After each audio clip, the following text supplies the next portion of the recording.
Spike Lee fought racism with a grin in this underrated, underseen satire.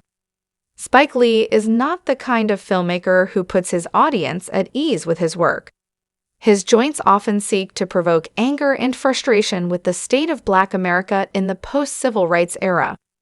Sometimes that anger comes through with his offbeat sense of humor, as evidenced in his 2000 satire Bamboozled. The eye-opening tale of a modern-day minstrel show on television was Lee's cinematic statement on the negative depictions of Black characters on the small screen. Channeling the dark, biting critique of the medium as Sidney Lumet had done with Network in 1976, Bamboozled was in production when few Black programs for mainstream viewers aired on major networks during the late 90s. However, some of the ones that made it to air, such as UPN Homeboys in Outer Space and The Secret Diary of Desmond Pfeiffer, only reinforced racist tropes identical to the various Black stereotypes featured in the early days of Hollywood. In essence, Lee makes the statement through inserts of archival footage from classic films and television shows to depict how the entertainment industry gains financially from Black content at the expense of devaluing them in the eyes of the public. What is Bamboozled about? Bamboozled's all-star ensemble is led by Damon Wayans as Pierre Delacroix, a highly educated TV executive perceived by his white colleagues like Dunwoody, Michael Rappaport, as a token despite his best efforts to conceive shows with positive depictions of African Americans. When Delacroix's pitches are rejected by the network for not being Black enough, he attempts self-sabotage to get out of his contract by conceptualizing Manton, the new Millennium Minstrel Show. Delacroix hires two homeless Black men, Tommy Davidson and Savion Glover, with street performing talents as the leads painted in blackface.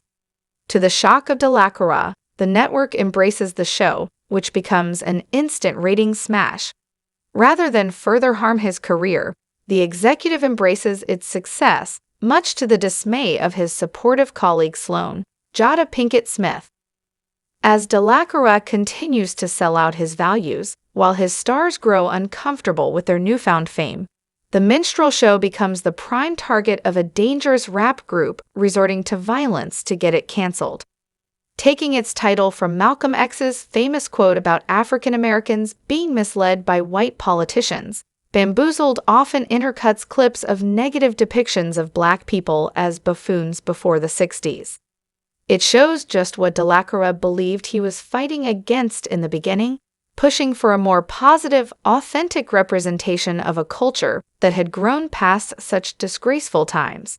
Yet, the attitudes of the white executives who want more buffoonery in a modern-day context are Bamboozled's way of showing just how the more things change, the more they stay the same. Sadly, in Delacroix's case, he becomes less concerned about protesting the systematic racism and gets seduced by the revenue the show brings regardless of any backlash. Damon Wayans' dramatic performance in Bamboozled mirrors his controversial exit from SNL. To give the film a level of realism by depicting the inner workings of a TV network pushing out a modern-day minstrel show, Lee shot documentary style on mini-DV video, giving the picture a unique perspective while maintaining the director's signature hallmarks. He retains his floating effect with the camera when Delacroix breaks the fourth wall to explain his job and why television habits have eroded due to multiple choices between cable and the internet. In other cases, Lee's camera work makes the audience a fly on the wall when depicting Delacroix's uncomfortable pitch meetings with Dunwoody to exploit the executive's bizarre ideas within the bubble of a network office. Bamboozled marks a rare dramatic turn for comedian Wayans. Having made a name for himself with his unforgettable sketches on Foxy's In Living Color, Wayans dials down his trademark humor to play a well-meaning executive who ends up exploiting his culture in a negative light. Selling his soul for profit rather than taking a moral stand made his performance so fascinating given his controversial firing from Saturday Night Live in 1986 after expressing frustration with playing Black stereotypes in the sketches. His most powerful piece of acting comes as Delacroix comes to grips with the monster he made with the Manton show, proceeding to smash up every old-time black antique in his office. In the years since Bamboozeled's release, there have been greater advances in the way African Americans were portrayed on television, ranging from Star Trek, Discovery, Atlanta, and Blackish, to name a few.